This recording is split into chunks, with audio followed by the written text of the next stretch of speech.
Our behind-the-scenes story, which is coming up next, it features flying things in the form of human beings. That's right. We're talking about the acrobats who make Cirque du Soleil's latest show called Amaluna a truly mesmerizing experience, and the technicians who make all that flying look so effortless.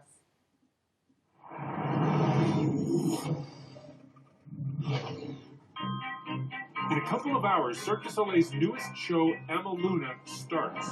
So head rigger Jim Shumway is rushing to check everything before the show begins. So we're going to come up here and take a look at all the moving parts of the carousel, of the high-speed winches inside it, and make sure everything's still working properly for the next week.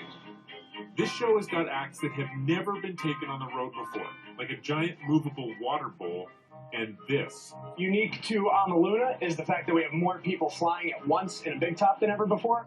Designed and built in Canada, this fully automated machine can fly up to 6 acrobats in different directions at different times. We always want to check for cracked welds, for wear that we don't know about. There's a lot of moving parts in the winches. There's belts, there's drums, there's the entire way that trolleys drive themselves through the carousel. There's lots of vibration, there's lots of things we want to check for. This is a custom, one-of-a-kind, unique piece, and it's brand new, so we don't know where the weak spots are.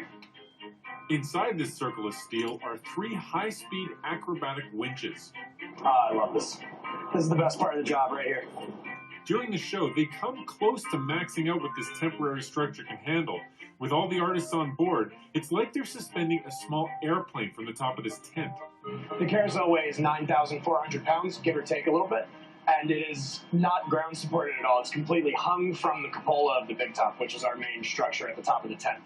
In the past, a rig like this would have been held up by towers, but they can interfere with people's ability to see the show.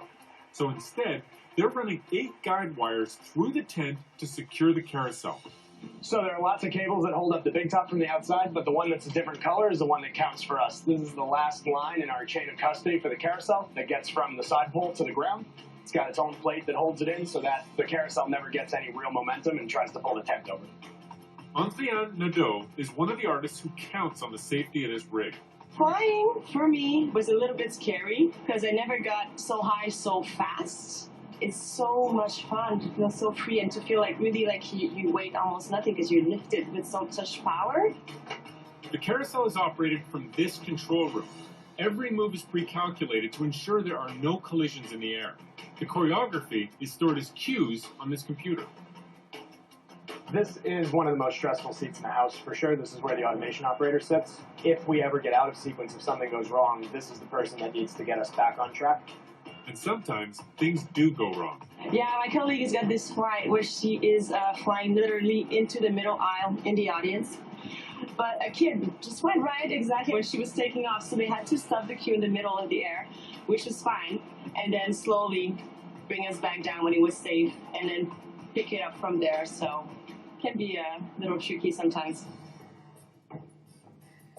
So this is also custom designed and built for Amaluna. This is our water bowl. It has about 6,000 pounds of water in it, and it is custom formed Lexan, which is bulletproof.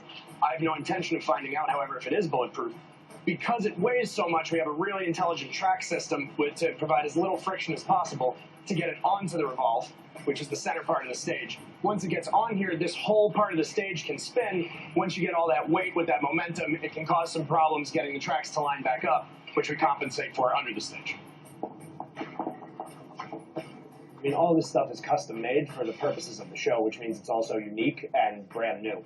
So a lot of times we give it our best effort in the beginning, and then we learn, oh, well, we didn't think of that. We didn't think that the turntable would overshoot that much. So you end up having to add another system, another layer of complexity to it, until it's reliable enough to run 10 shows a week.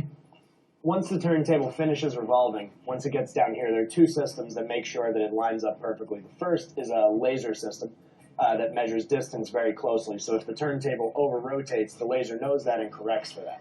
After that, there's a pin that just very mechanically is tapered and goes into a hole that lines up the turntable. That lasts a little bit, gets the tracks lined up perfectly so that the water bowl can definitely roll on or off the turntable.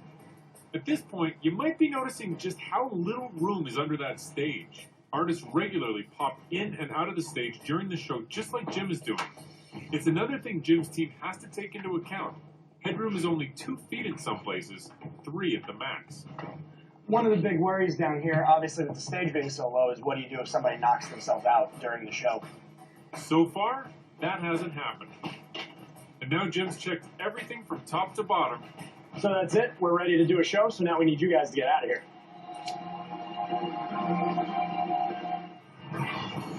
Next Thursday on Behind the Scenes,